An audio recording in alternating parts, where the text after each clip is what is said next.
and delete recordings or purchase more storage from your account. All participants are muted and they can unmute themselves.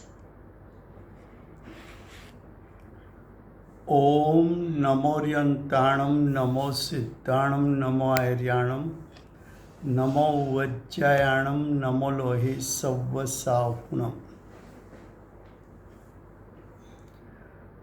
मंगलम भगवान वीरो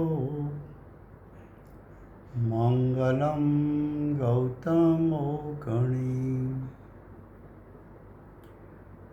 मंगलम कुंद कुंदार्यो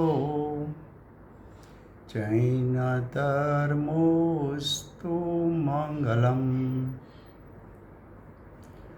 ओंकार बिंदु संयुक्तम नित्यं जयन्ति योगिनः कामदं मोक्षदं चैव ओंकाराय नमो नमः अहोपकार जिनवरनो कुंदनो ध्वनि दिव्यनो जीन कुंद ध्वनियाप्या अहो आ गुरु काहननो तज ज्ञान ध्यान नो रंग अमया दर्श रहो हो शिव पद तक तुझ संग माता हाथ ग्रह।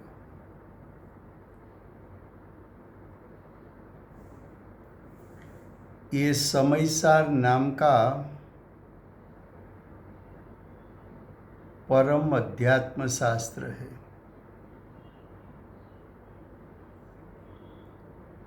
आचार्य भगवान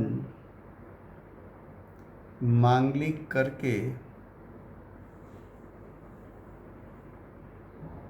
समयसार को कहने की प्रतिज्ञा करते हैं। समयसार अर्थात शुद्ध नहीं का विषयभूत आत्मा,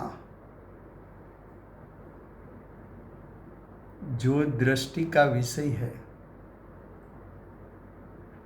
शुद्ध नहीं के विषयभूत आत्मा त्रिकाल परिपूर्ण अनादि अनंत वृद्धि हानि रहित एक शुद्ध स्वरूप है। उस शुद्ध स्वरूप का दृष्टि जब अवलंबन लेती है तब जीव को सम्यक दर्शन की प्राप्ति होती है।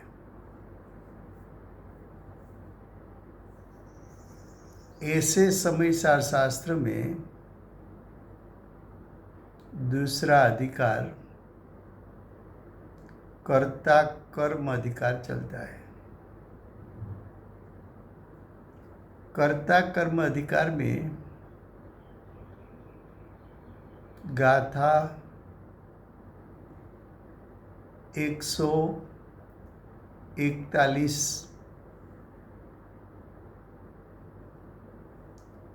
गाथा 141 का विषय है कि आत्मा का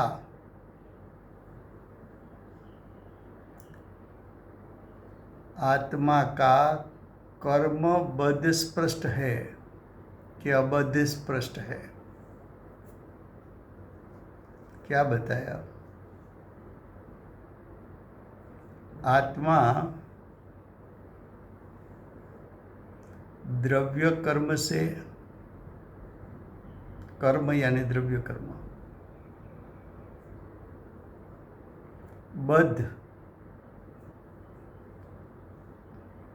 बद्ध यानी द्रव्य कर्म से बंधा हुआ।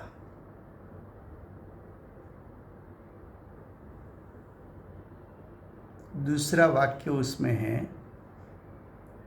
कि आत्मा कर्म, कर्म यानी भाव कर्म, बद के बाद स्पृष्ट शब्द है, तो आत्मा स्पृष्ट का अर्थ करना है राग। आत्मा द्रव्य कर्म से बंधा है, भाव कर्म यानी राग से बंधा है, कि आत्मा द्रव्य कर्म से अबद्ध है, या आत्मा भाव कर्म यानी रागादि से अबद्ध है।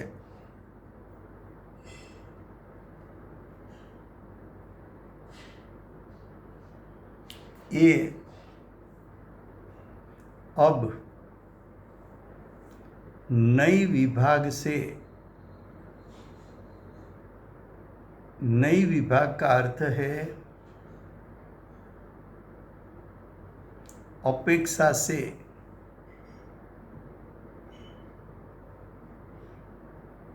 दो अपेक्षा से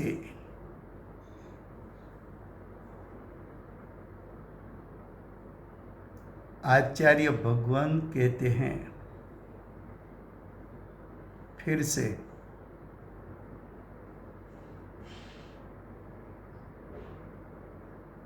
हेडिंग का अर्थ क्या है? गाथा 141 का हेडिंग जो है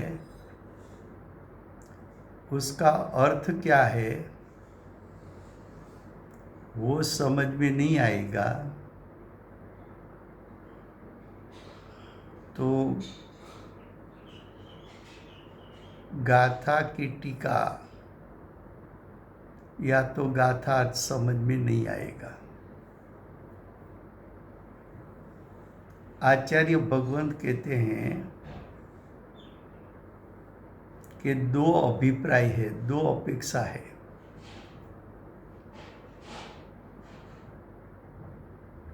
दो अपेक्षा के लिए दो नई का प्रयोग किया है। दो नई में शुद्ध नई से आत्मा कैसा है, व्यवहार नई से आत्मा कैसा है।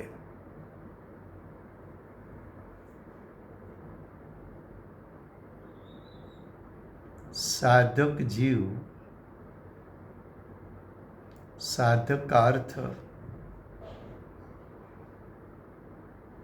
जिसको सम्यक दर्शन की प्राप्ति करना है, यहाँ साधक का अर्थ सम्यक दृष्टि ऐसा नहीं,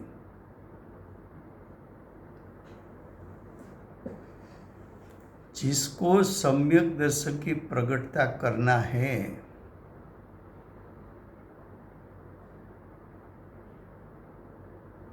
और सम्यक दर्शन की प्रकटता के लिए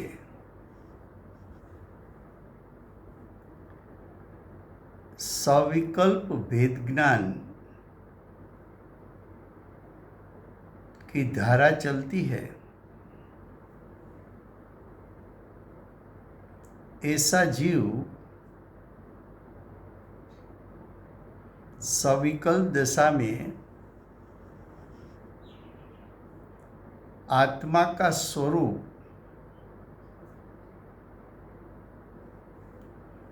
दो अपेक्षा से चिंतन करता है। एक अपेक्षा है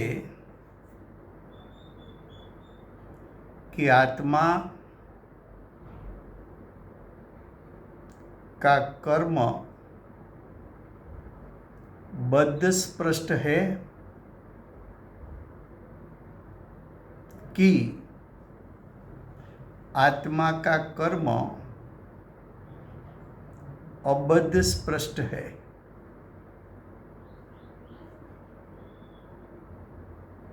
એ દીદી આ પૈસા લેતી જા. All participants are muted and they can unmute themselves. तो आत्मा का कर्म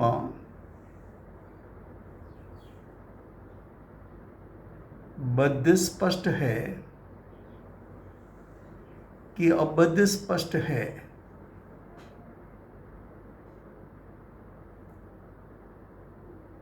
ऐसा जीव का चिंतन चलता है सविकल्प दशा में।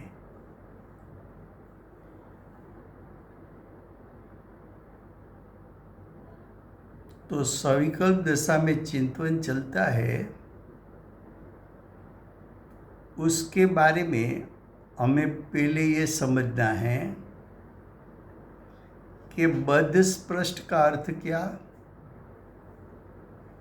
अबद्ध स्पष्ट का अर्थ क्या।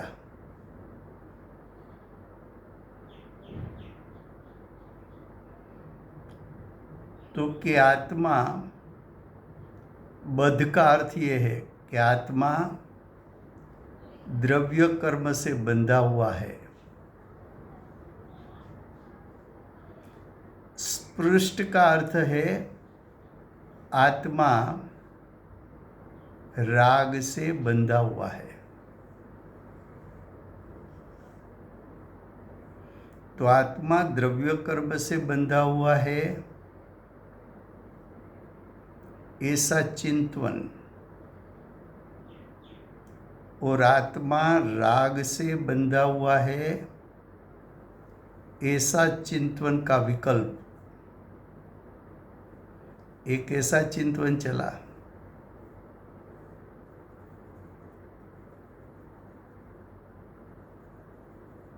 कि वर्तमान पर्याय से मैं देखूं तो मेरा आत्मा द्रव्य कर्म के साथ उभय बंध को प्राप्त है,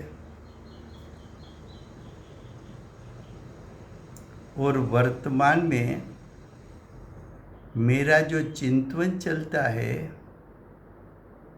वो चिंतन की पर्याय भी राग है। तो मेरा आत्मा की सत्ता में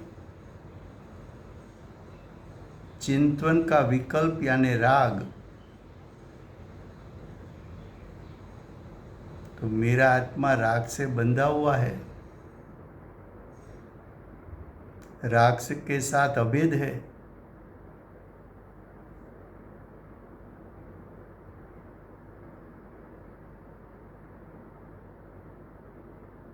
ऐसा एक विकल्प एकांत में बैठ के चिंतन करना, चिंतन विकल्प है। चिंतन निर्विकल्प दशा नहीं है। चिंतन राग रूप दशा है। एक पक्ष से, एक नई से, यानी व्यवहार नहीं से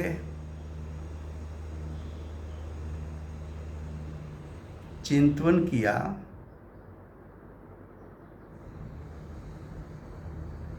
कि वर्तमान मेरी स्थिति क्या है, तो कि मैं द्रव्य कर्म से बंधा हुआ हूं और मेरी दशा में चिंतन का विकल्प यानी राग की उत्पत्ति हुई है। ये राग की उत्पत्ति मेरे आत्मद्रव्य से अभेद है एक समय के लिए, और प्रति समय चिंतन जो चलता है तो प्रति समय नया नया राग मेरे आत्मा की सत्ता में उत्पन्न होता है। ऐसा एक चिंतन। अब दूसरा चिंतन, दूसरा चिंतन क्या है कि आत्मा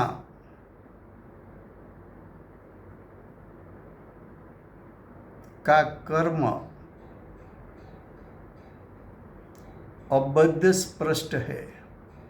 पहले बद्ध स्पृष्ट कहा था, अबद्ध अस्पृष्ट। अबद्ध का अर्थ है कि मेरा शुद्धात्मा द्रव्य कर्म से बंधा हुआ नहीं है और मेरा शुद्धात्मा राग से बंधा हुआ नहीं है। मेरा शुद्धात्मा तो अनादि से अनंत काल प्रति समय द्रव्य कर्म से भिन्न है और राग रूप पर्याय से भी भिन्न है। अनादि से अनंत काल में कभी भी द्रव्य कर्म शुद्धात्मा के स्वरूप नहीं हुआ कि शुद्धात्मा द्रव्य कर्म रूप नहीं हुआ। शुद्धात्मा तो जैसा था वैसा परिपूर्ण शक्ति रूप सामर्थ्य वाला शुद्ध हानि वृद्धि रहित जैसा है वैसा रहा। दूसरा चिंतन किया कि मेरा त्रिकाल शुद्धात्मा, उसमें राग का प्रवेश अनादि काल से आज तक कभी हुआ नहीं।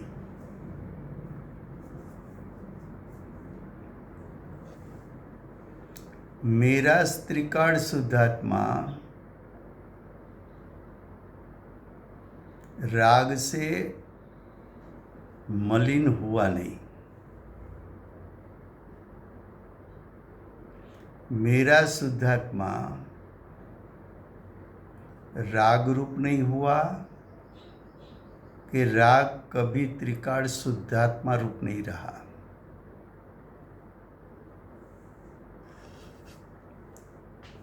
द्रव्य कर्म और राग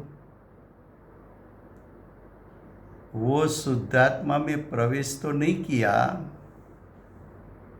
लेकिन द्रव्य कर्म और राग ने त्रिकाल शुद्धात्मा का स्पर्श भी नहीं किया है।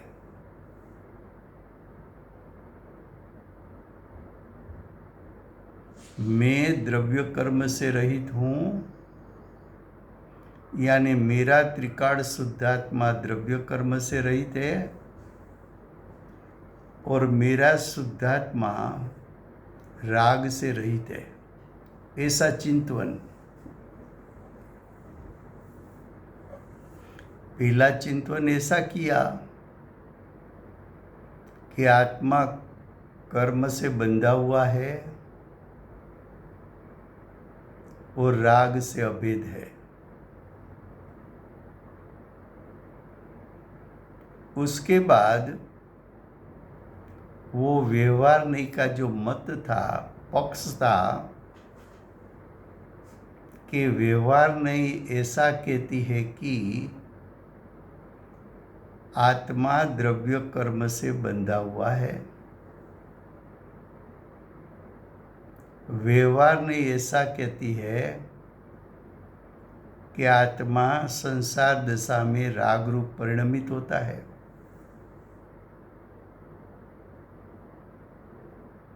तो ये व्यवहार नहीं का कथन था।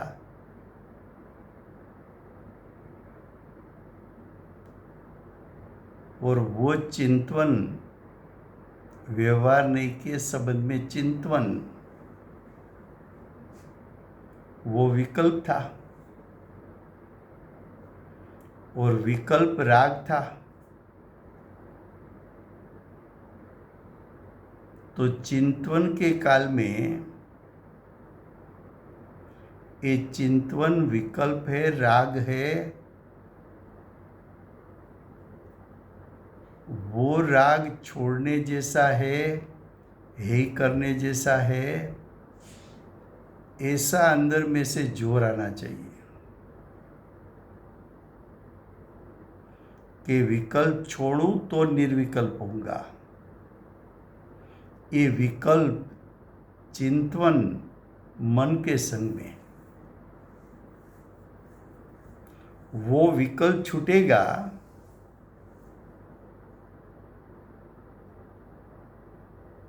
विकल्प छूटा उसका मतलब राग की उत्पत्ति नहीं हुई।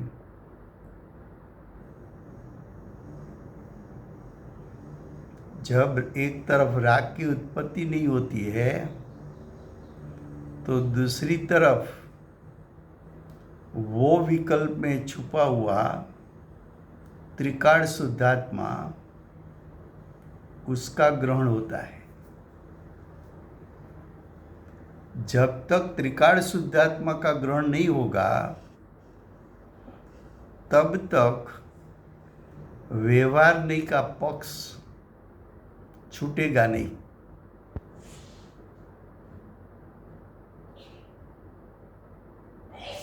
ऐसा एक चिंतन, उसको एक पक्ष कहा,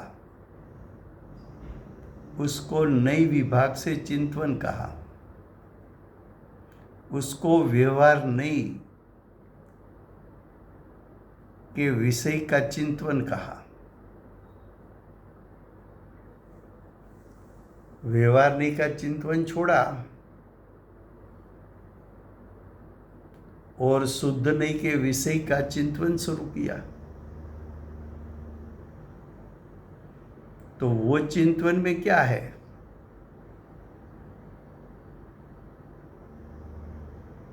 तो कि वो चिंतन में मैं द्रव्य कर्म से बंधा हुआ नहीं हूं।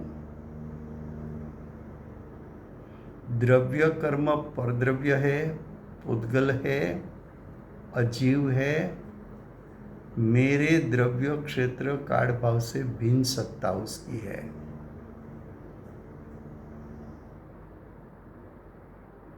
मेरा त्रिकाल शुद्धात्मा और द्रव्य कर्म दोनों पदार्थ भिन्न, दोनों का स्वभाव भिन्न, दोनों का लक्षण भिन्न, दोनों का क्षेत्र भिन्न, दोनों अपने अपने षटकारक से परिणमित होता है। द्रव्य कर्म से मैं भिन्न हूं और मैं त्रिकाल शुद्धात्मा हूं, ऐसा चिंतन किया।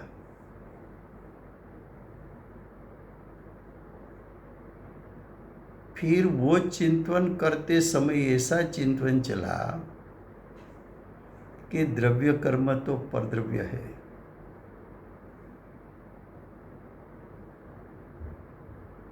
उसका चिंतन करने से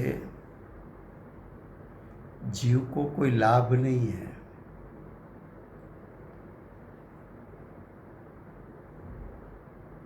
द्रव्य कर्म का विषय को छोड़कर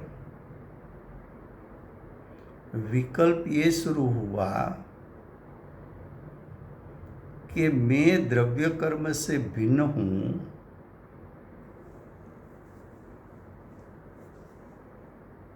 वो भी एक विकल्प है। ये चिंतन चलता है तो विकल्प में, और विकल्प तो राग है, और मेरा त्रिकाल शुद्धात्मा और राग दोनों का स्वरूप तो भिन्न भिन्न है। त्रिकाल शुद्धात्मा त्रिकाल है, राग क्षणिक है। त्रिकाल शुद्धात्मा त्रणिकाल शुद्ध शुद्ध शुद्ध है, राग एक समय का विभाव है। मैं अनंत शक्ति का सामर्थ्य वाला हूँ और राग तो पर्याय की एक समय की योग्यता है। मेरा त्रिकाल शुद्धात्मा तीनों काल पर की अपेक्षा से रहित निरपेक्ष तत्व है और शुद्ध तत्व है। और राग उसको कर्म के उदय की अपेक्षा है, वो निरपेक्ष नहीं है, सापेक्ष परिणाम है और अशुद्ध परिणाम है। त्रिकाल शुद्धात्मा ज्ञान आनंद स्वरूप है और राग उसका फल आकुलता है। त्रिकाल शुद्धात्मा का लक्षण ज्ञान स्वभाव है, राग का लक्षण वो तो बंध तत्व है, उसका लक्षण आकुलता है।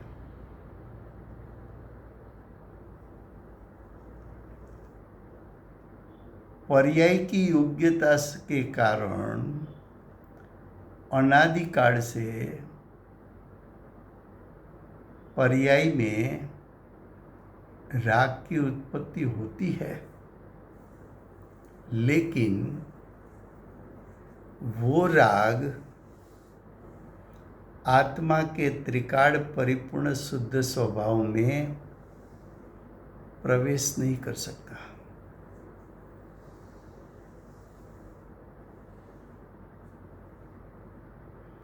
कमल पानी में होने पर भी पानी को स्पर्श नहीं किया। राग में छुपा हुआ ज्ञायक त्रिकाल शुद्ध स्वरूप उसने राग का स्पर्श नहीं किया। ऐसा चिंतवन वो शुद्ध नहीं के विषय का चिंतवन है, वो निश्चय नहीं का विषय का चिंतवन है। लेकिन है चिंतवन, और चिंतवन है वो विकल्प है, वो भी विकल्प राग है।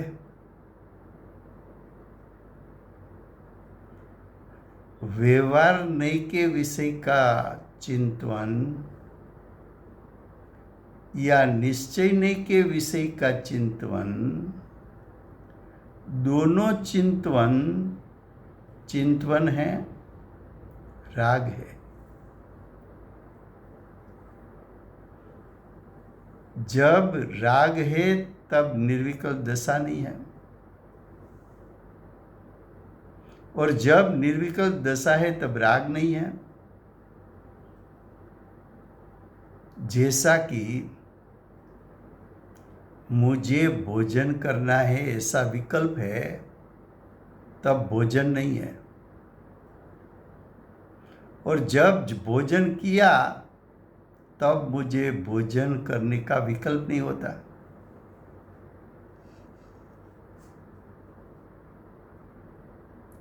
अगर व्यवहार नहीं के विषय का चिंतवन और निश्चय नहीं के विषय का चिंतवन,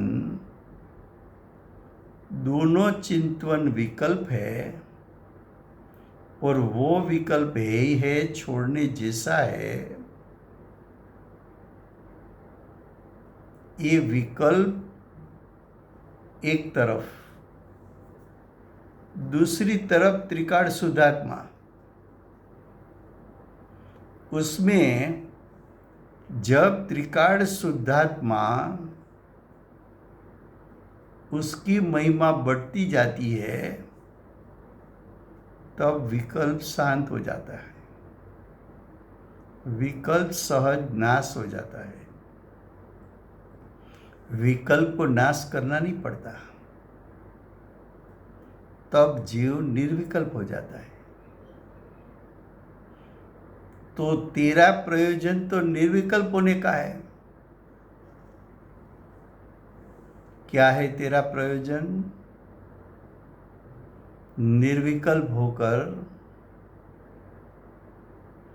त्रिकाल शुद्धात्मा पर दृष्टि रखकर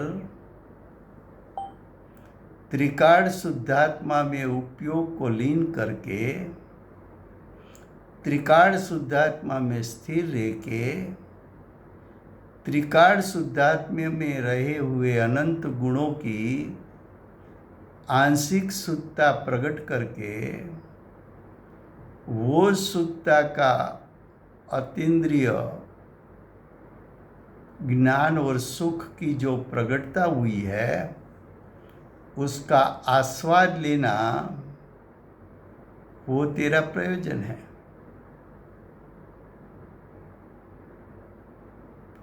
तो आत्मा में घटाघटी कब होगी? आत्मा की अनुभूति कब होगी? निर्विकल्प दशा कब प्रगटेगी? तो के व्यवहार नहीं के विकल्प का भी त्याग कर दे और शुद्ध नहीं के विषय का भी विकल्प का त्याग कर दे तो आत्मा की अनुभूति होगी। ये बात इस गाथा में आचार्य भगवान दिखाना चाहते हैं। ये गाथा की भूमिका बताई। अब गाथा, यही गाथा, उसकी भूमिका फिर से गुजराती में।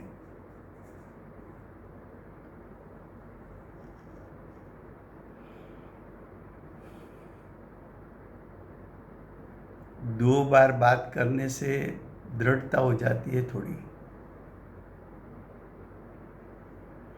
अब देखो गुजराती में गाथा 141।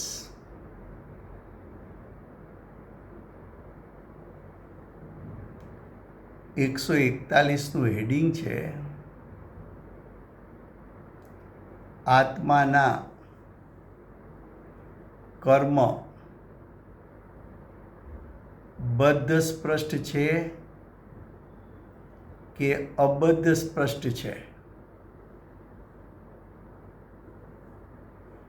બદ્ધ સ્પષ્ટ એટલે શું અને અબદ્ધ સ્પષ્ટ એટલે શું? આ બંને શબ્દો ગાથા 14માં આવી ગયા છે। બદ્ધ સ્પૃષ્ટ,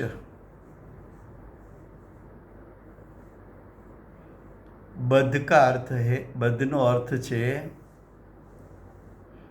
કર્મ। કર્મ એટલે દ્રવ્ય કર્મ। આત્મા અને કર્મ, દ્રવ્ય કર્મ બંધાયેલા છે।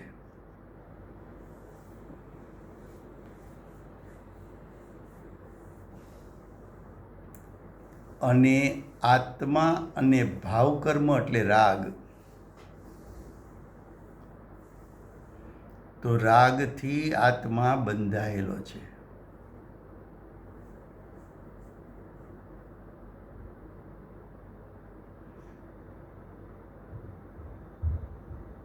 શિષ્ય સમ્યક દર્શનની પ્રાપ્તિ માટે આત્માના સ્વરૂપનું ચિંતન કરવા બેઠો છે કે મારો આત્મા વર્તમાનમાં પર્યાય તરફથી જોતો દ્રવ્ય કર્મ સાથે બંધાયેલો છે અને હું જે આત્માના સ્વરૂપનું ચિંતન કરું છું એ ચિંતન છે તો રાગ। તો મારા આત્માની સત્તામાં આ રાગની ઉત્પત્તિ થઈ છે એ રાગ એક સમય માટે આત્મા સાથે અભેદ છે, માટે આત્મા રાગ સાથે બંધાયેલો છે.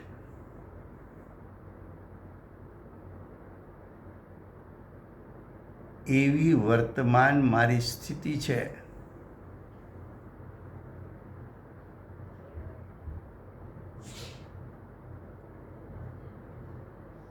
એવું શિષ્ય સવિકલ્પ દશામાં ચિંતન કરે છે.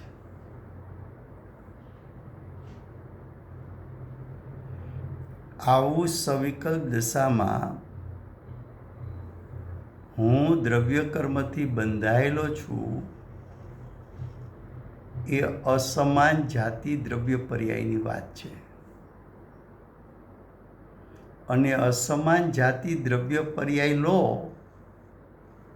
તો પર્યાય કઈ નહીંનો વિષય છે? તો કે નહીંના પ્રકાર બે. 6 થી 7મી ગાથામાં શુદ્ધ નહીં, 8 થી 12 ગાથામાં વ્યવહાર નહીં. ભગવત કુંકુંદાચાર્ય દેવે બે નહીં બતાવી, એક શુદ્ધ નહીં, બીજી વ્યવહાર નહીં. વ્યવહાર નહીંનો વિષય ભેદ છે.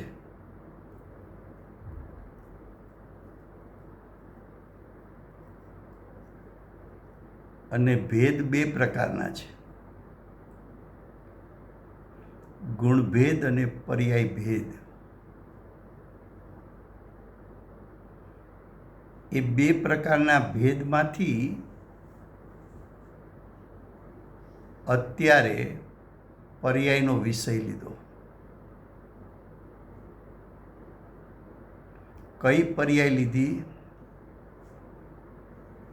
તો કે જેમ આત્મા શરીર સાથે બંધાયેલ છે એને અસમાન જાતિ દ્રવ્ય પર્યાય કહેવાય છે. એને અસમાન જાતિ દ્રવ્ય પર્યાય કહેવામાં આવે છે. એવી રીતે જીવ દ્રવ્ય કર્મ સાથે બંધાયેલો છે એ પણ અસમાન જાતિ દ્રવ્ય પર્યાય છે.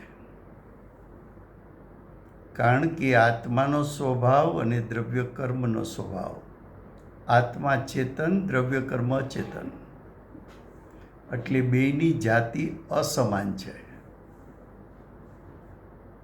અને બંનેની વર્તમાન પર્યાય વચ્ચે આત્મા દ્રવ્ય કર્મ સાથે બંધાયેલો છે ને દ્રવ્ય કર્મ આત્મા સાથે બંધાયેલો છે. એવી અસમાન જાતિ દ્રવ્ય પર્યાય વર્તમાનમાં અજ્ઞાનીને વર્તે છે. તો શિષ્ય વિચારે છે, ચિંતન કરે છે કે હું તો 8 પ્રકારના દ્રવ્ય કર્મથી બંધાયેલો છું.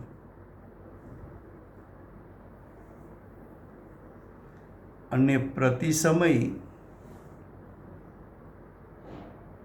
રાગાદિની ઉત્પત્તિ થાય છે મારી પર્યાયમાં. એ રાગાદિ તો ભાવકર્મ છે, જીવનું પરિણામ છે, અશુદ્ધ છે. એ અશુદ્ધ પરિણામ પણ એક સમય માટે જીવની સાથે અભેદ છે. માટે મારો આત્મા દ્રવ્ય કર્મથી બંધાયેલો છે અને રાગથી બંધાયેલો છે.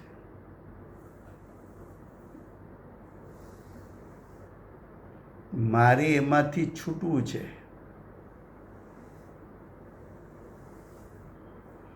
દ્રવ્ય કર્મથી બંધન છોડવું છે અને ભાવ કર્મ રાગાદિ ભાવથી મારા આત્માને છૂટો પાડવો છે.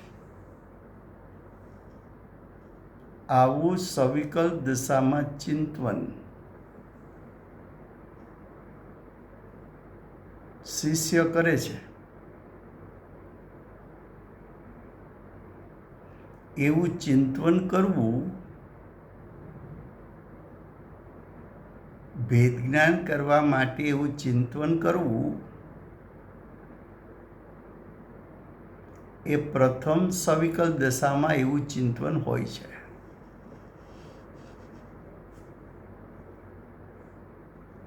પહેલાં હું સ્વીકારું કે હું બંધાયેલો છું,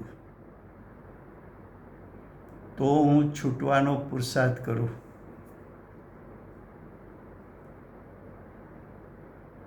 જેલમાં હોવા છતાં જો એ એમ માને કે હું તો મુક્ત છું, તો જેલમાંથી છૂટવાનો પુરુષાર્થ ઉપડતો નથી.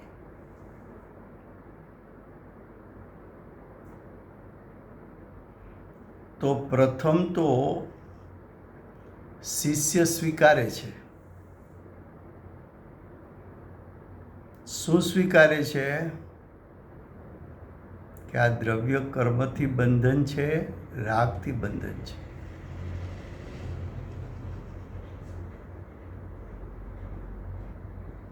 પણ એના છૂટવાનો ઉપાય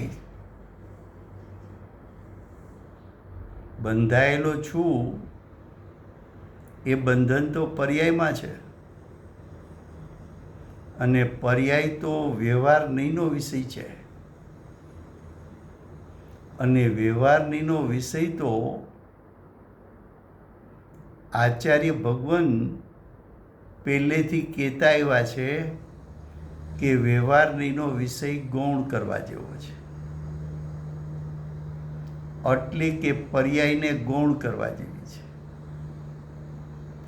એટલે કે શુદ્ધ નહીંના વિષયને મુખ્ય કરવા જેવો છે.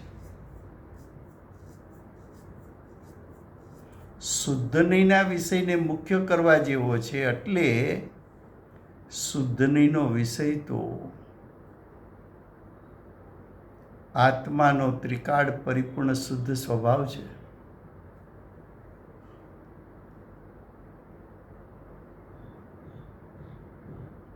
એટલે શિષ્યએ વ્યવહાર નહીંના વિષયનું ચિંતન છોડીને ચિંતનના સ્ટેપમાં એક સ્ટેપ આગળ આવ્યો.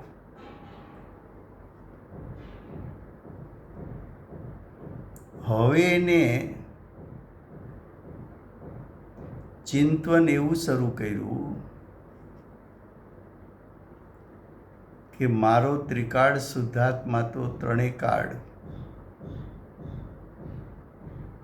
શુદ્ધ શુદ્ધ ને શુદ્ધ જ છે. મારો ત્રિકાળ શુદ્ધાત્મા તો સ્વભાવથી અબદ્ધ છે.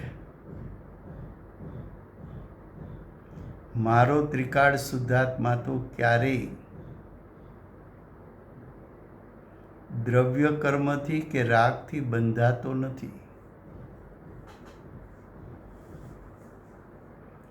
મારો ત્રિકાળ શુદ્ધાત્મા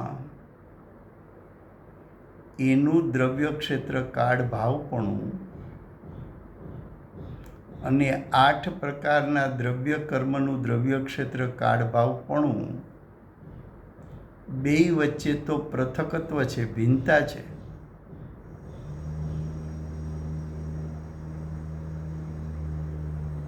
અનાદિકાળથી મારો ત્રિકાળ શુદ્ધાત્મા દ્રવ્ય કર્મના સંયોગમાં રહ્યો હોવા છતાં મારો ત્રિકાળ શુદ્ધાત્મા કાંઈ દ્રવ્ય કર્મ પૂતગલ છે, તો મારો ત્રિકાળ શુદ્ધાત્મા કંઈ પૂતગલ રૂપે થઈ નથી ગયો.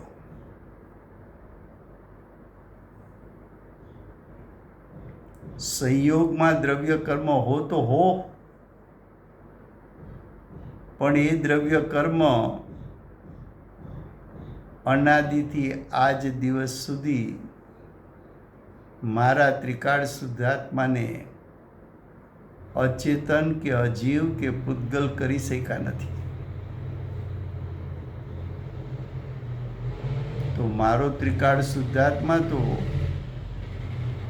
દ્રવ્ય કર્મના સંયોગમાં હોવા છતાં હું તો શુદ્ધ ને શુદ્ધ જ છું.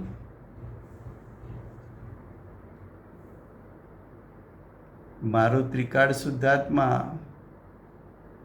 દ્રવ્ય કર્મના સ્વભાવ સાથે ભળ્યો નથી. દ્રવ્ય કર્મનો સ્વભાવ મારા ત્રિકાળ શુદ્ધાત્મામાં ભળ્યો નથી. મારો ત્રિકાળ શુદ્ધાત્મા દ્રવ્ય કર્મમાં પ્રવેશ કરતો નથી કે દ્રવ્ય કર્મ મારા ત્રિકાળ શુદ્ધાત્મામાં પ્રવેશ કરતા નથી. આવું સવિકલ્પ દશામાં ચિંતવન શિષ્યનું ચાલે છે.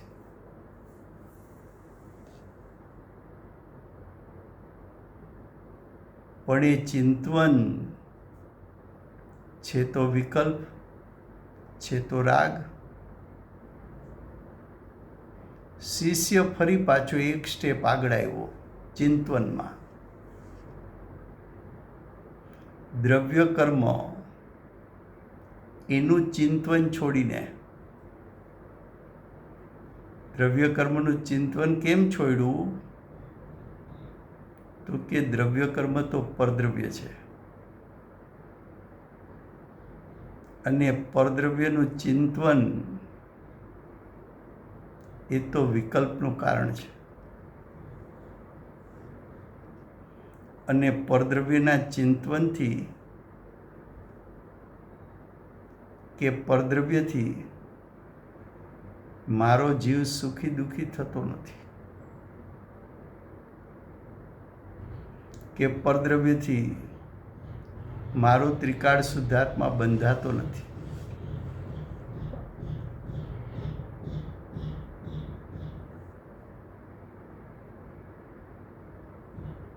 તો દ્રવ્ય કર્મનું લક્ષ છોડ, એ સંબંધીના વિકલ્પો છોડ,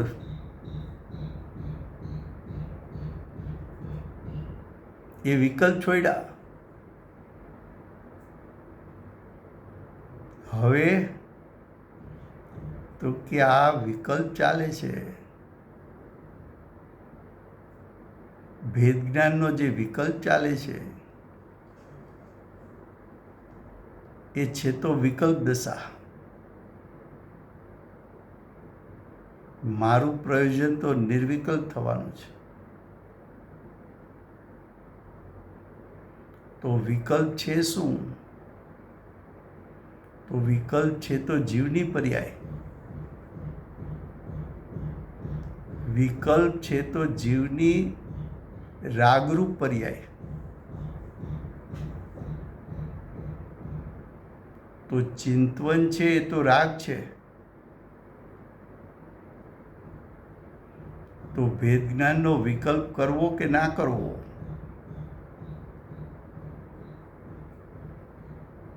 તો કે શરૂઆતની ભૂમિકામાં કરવો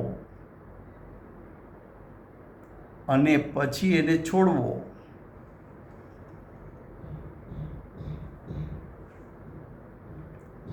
એ રાગ છૂટે કેમ? છોડવો કેમ? છોડવાની વિધિ ને રીત શું?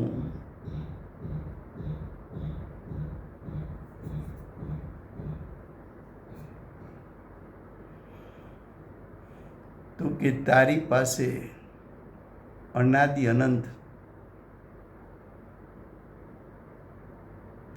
અનંત ગુણાત્મક, અનંત ધર્માત્મક, અનંત શક્તિના પિંડ સ્વરૂપ પરિપૂર્ણ શુદ્ધ સ્વરૂપ તારા ત્રિકાળ શુદ્ધાત્માનું છે. એક તરફ તારો આત્મા ત્રિકાળ છે, બીજી બાજુ રાગની પર્યાય ક્ષણિક છે. તારો ત્રિકાળાત્મા સ્વભાવથી અનાદિ અનંતકાળ પરિપૂર્ણ શુદ્ધ છે અને એક સમયનો ઉત્પન્ન થતો રાગ એ વિભાવ છે, વિકાર છે.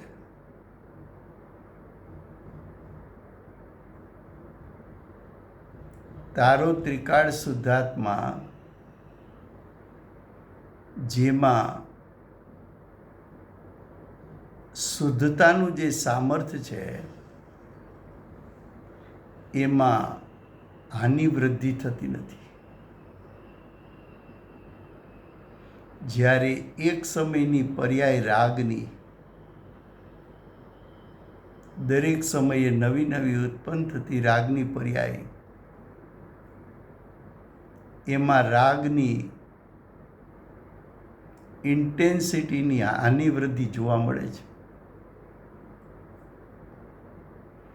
હાનિ વૃદ્ધિ જોવા મળે છે એનો અર્થ એમ કે નાશવંત થઈ શકે છે.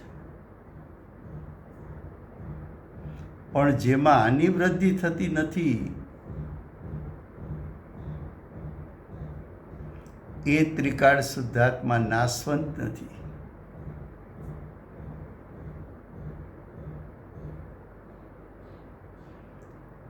ત્રિકાળ શુદ્ધાત્મા ત્રણે ત્રણ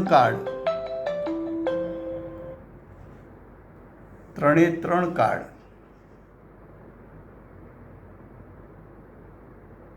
શુદ્ધ ને શુદ્ધ રહે છે. જ્યારે રાગ છે પર્યાય, છે ક્ષણિક અને રાગની ઉત્પત્તિ એ પર્યાયની યોગ્યતા છે. ત્રિકાળ શુદ્ધાત્મા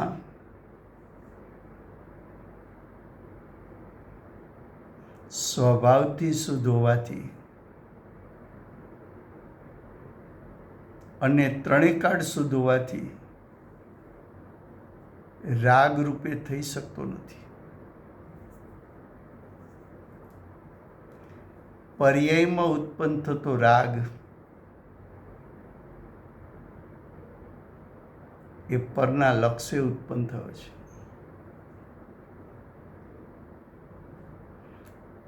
ત્રિકાળ શુદ્ધાત્મા એ તો કોઈનું લક્ષ્ય કરતું જ નથી.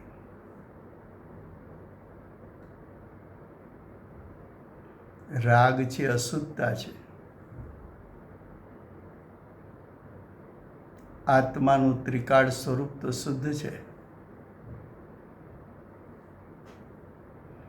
રાગને તો પરના અવલંબનની અપેક્ષા છે. ત્રિકાળ શુદ્ધાત્મા તો નિરપેક્ષ ને નિરાલંબ છે.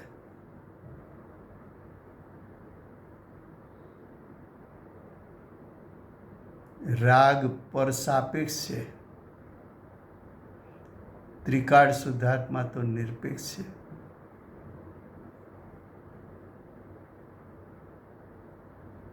જ્યાં રાગ અને ત્રિકાળ શુદ્ધાત્મા એનું આવું જોરશોરથી ચિંતન થયું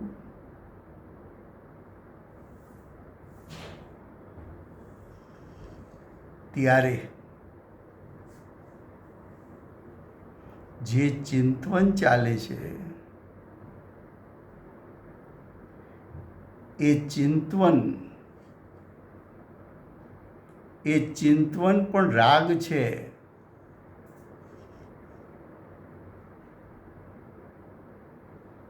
અને ચિંતનનો રાગ એટલે કે ચિંતનનો વિકલ્પ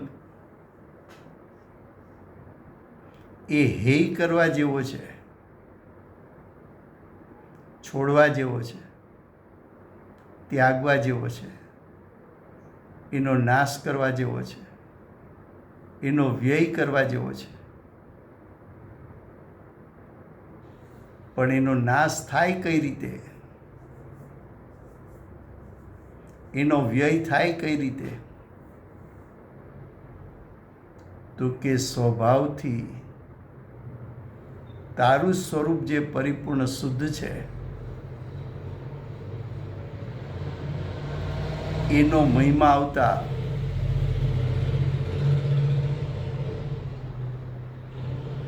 અને રાગનો મહિમા તૂટી જતા, રાગ પ્રત્યેની આસક્તિ છૂટી જતા, રાગનું રાગપણું છૂટી જતા આત્મ સ્વભાવનો મહિમા કરતા કરતા સવિકલ દશામાં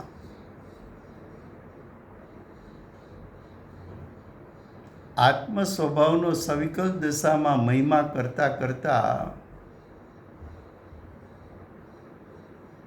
આત્માનો શુદ્ધ સ્વભાવ મુખ્ય થતો જાય, રાગ પાતળો પડતો જાય.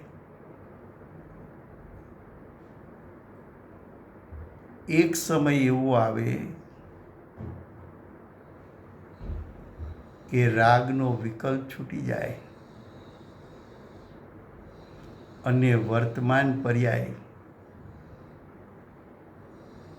આત્માના શુદ્ધ સ્વભાવને ગ્રહી લે, ત્યારે જીવને સમ્યક દર્શનની પ્રાપ્તિ થાય.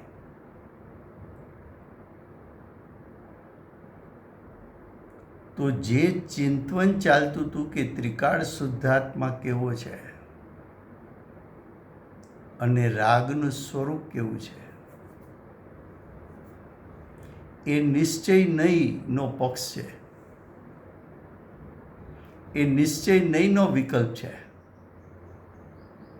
અને જીવ દ્રવ્ય કર્મથી બંધાયેલો છે, એ ચિંતવન ચાલતું હતું, એ વ્યવહાર નહીંનો પક્ષ છે, એ વ્યવહાર નહીંનો વિષય છે, એ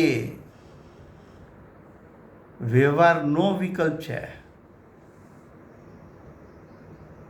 તો કે નિશ્ચય નહીંના વિષયનો વિકલ્પ હો કે વ્યવહાર નહીંના વિષયનો વિકલ્પ હો, બંને વિકલ્પ છે. એની તને અંદરમાંથી ખટક રહીએ. ખટક એટલે બંને પ્રકારના વિકલ્પો તને ખૂંચે.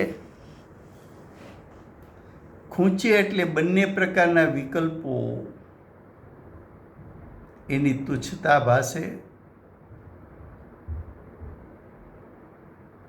તો કે આવા બંને વિકલ્પો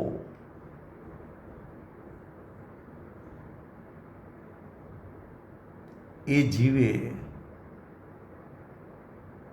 ત્યાગી દેવા જેવા છે. માટે એ વિકલ્પનું કર્તાપણું, આ કર્તા કર્મ અધિકાર છે ને, એવા વિકલ્પનો પણ હું કરતા નથી. કેમ કે વિકલ્પ રાગ છે અને રાગ મારું સ્વરૂપ નથી. માટે મારો ત્રિકાળ શુદ્ધાત્મા રાગરૂપ પર્યાયમાં વ્યાપી શકતો નથી કે રાગરૂપે થઈ શકતો નથી.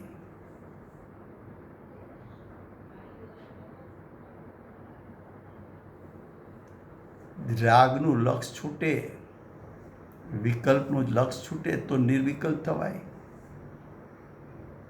જેમ લૌકિકમાં ભોજન કરવું છે એવો વિકલ્પ છે ત્યારે ભોજન નથી, પણ ભોજન કરે છે ત્યારે મારે ભોજન કરવું છે એવો વિકલ્પ નથી. એમ અનુભૂતિ પહેલા અનુભૂતિ કરવાનો વિકલ્પ છે ત્યારે અનુભૂતિ નથી, ત્યારે નિર્વિકલ્પતા નથી. અને જ્યારે નિર્વિકલ્પતા છે ત્યારે વિકલ્પ નથી.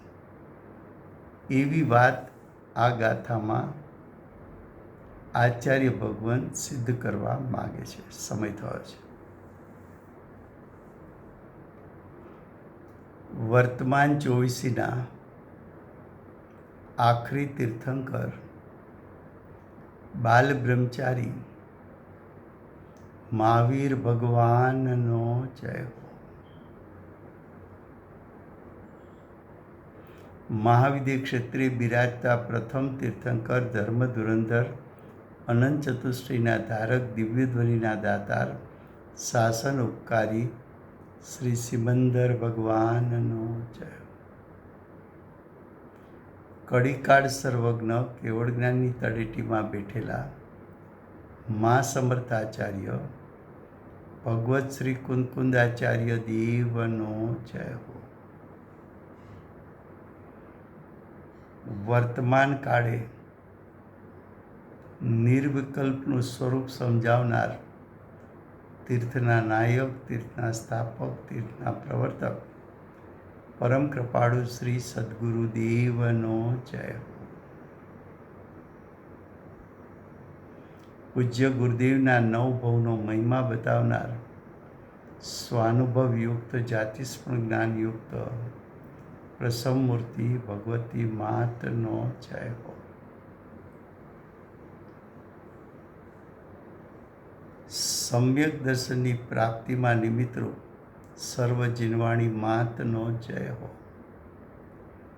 પૂજ્ય ગુરુદેવ અને માતાજીની સાધના ભૂમિ સુવર્ણપુરી ધામનો જય હો.